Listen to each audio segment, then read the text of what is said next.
The colonial origins of some street and building names in Canada are receiving increased public scrutiny, and discussions are being had about whether some historical figures with views we don't approve of today should still be memorialized in monuments or statues.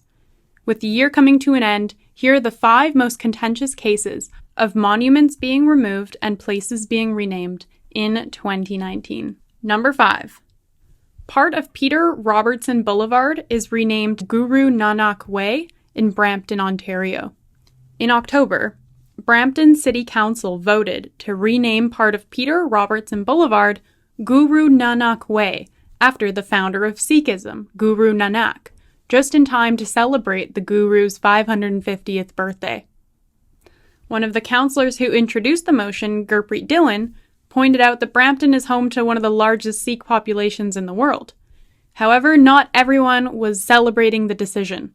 Peter Robertson, former mayor of Brampton from 1991 to 2000, and namesake of Peter Robertson Boulevard, was against the decision to rename part of the street after the founder of Sikhism.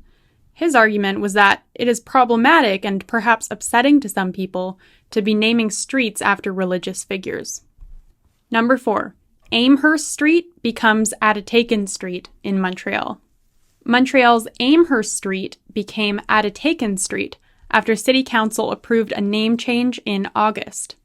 Lord Geoffrey Amherst was a British general that led the capture of Montreal in 1760. There's also evidence, though, that he suggested the British intentionally infect Indigenous tribes with smallpox by sending them smallpox-infected blankets. After the French surrender of Canada, local Indigenous groups were angered by Amherst's new policy that discontinued the French practice of providing supplies to Indigenous groups in exchange for their friendship and assistance. So this led to a rebellion called the Pontiac Rebellion that the British wished to suppress. In letters dating back to 1763, Amherst and another colonel were exchanging words about using smallpox-infected blankets to inoculate the Indians during the Pontiac Rebellion. In 2017, then Mayor of Montreal, Dennis Coderre, said that celebrating Amherst, someone who wanted to exterminate Indigenous peoples, was not conducive to reconciliation, and he announced that the street's name would be changed. The street's new name, Atatakan, means brotherhood in the Mohawk language. Number 3. Historical Cecil Rhodes School, plaque removed in Vancouver, BC. L'école bilingue in Vancouver, BC was called Cecil Rhodes School until 1977, and a plaque made of tile with the previous moniker sat at the back of the school basketball courts for years. However, in June, Vancouver school trustees voted to remove the plaque on the basis that Cecil Rhodes was an exploitative 19th century British imperialist and notorious racist that set the stage for apartheid in South Africa. 2. Monument of Samuel de Champlain faces a delayed return to Orillia, Ontario. Back in 2015, Parks Canada temporarily removed a monument of explorer Samuel de Champlain in Orillia, Ontario for restoration and reconditioning. But they started to receive complaints of its racist and hurtful depictions of First Nations groups. The government then decided to hold off from returning the monument to its foundation. On the original monument, Champlain was surrounded by 4 Indigenous characters.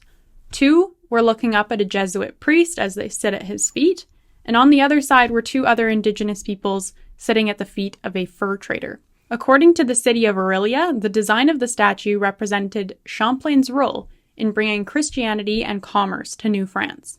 A plaque fixed to the monument stated it was erected to commemorate the advent into Ontario of the white race under Champlain's leadership. A working group congregated between October 2018 and June 2019 to study what they should do about the monument. Ultimately, they recommended the monument return, but only featuring the figure of Champlain, so without the 4 Indigenous depictions. Another recommendation from the report was to have some additional interpretive signage created with the participation of First Nations groups who could tell an accurate story of Samuel de Champlain and his relationship with the local First Nations. And 1 statue of Justice Matthew Begbie removed. In July, a bronze statue of BC's first Chief Justice, Matthew Begbie, was removed from its stand outside the law courts in New Westminster, BC. Justice Begbie is sometimes referred to as the hanging judge. In a conflict known as the 1864 Chilcotin War, an English and American road-building crew entered Chilcotin territory without permission. Because the Chilcotin didn't want their land conquered and allegedly were concerned about the threat of smallpox and of men assaulting their women, they killed 21 of the English workers. Afterwards, 5 Chilcotin chiefs were invited to peace talks by the government, but they had been tricked. Instead, they were arrested, tried, and hanged. Begbie was conflicted about the decision to hang the 5 chiefs. He admitted the Chilcotin had been injudiciously treated and was appalled at how the men had been tricked into arrest. Alas, Begbie's statue was removed on the premise that it was a symbol of the colonial era, and taking it down was a necessary step towards reconciliation with Indigenous people.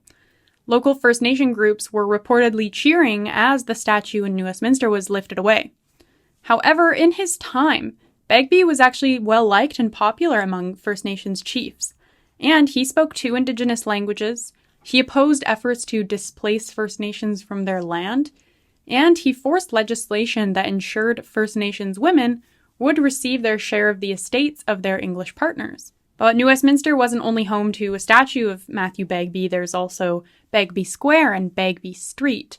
So in October, New Westminster City Council unanimously approved a motion to rename Begbie Square and Begbie Street to Chief Ahan Square and Chief Ahan Street, after a chief that was hanged under Justice Begbie's orders.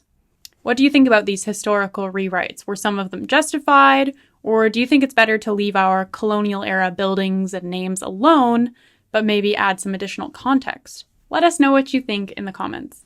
I'm Lindsay Shepherd with True North.